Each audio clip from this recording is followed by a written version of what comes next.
director of the Rise STEM Academy for Girls in Lexington will resign at the end of the academic year. This comes after FCPS decided to pause the Academy's 6th grade program. WKYT's Jeremy Toms was at tonight's Fayette County School Board meeting where parents continued to voice their concerns about their daughters' futures. Families with the Rise STEM Academy for Girls are still reeling after FCPS canceled plans to start a 6th grade program.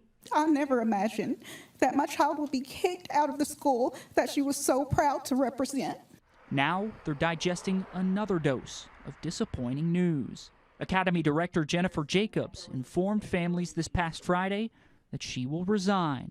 Jennifer Jacobs has led Rise with passion, professionalism, and has been a true and fierce advocate for the success of every scholar. Jacobs wrote in her letter that she came to Lexington to be part of a movement to revolutionize the STEM industry.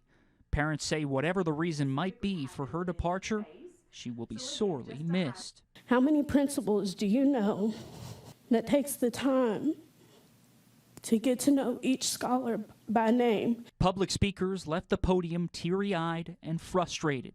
If this was your children, your grandchildren, you would be furious.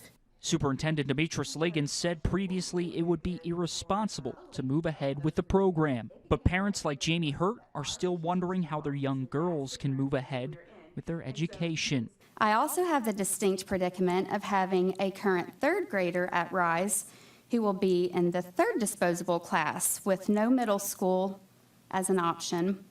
My heart hurts for the girls and families still holding on to hope for this program.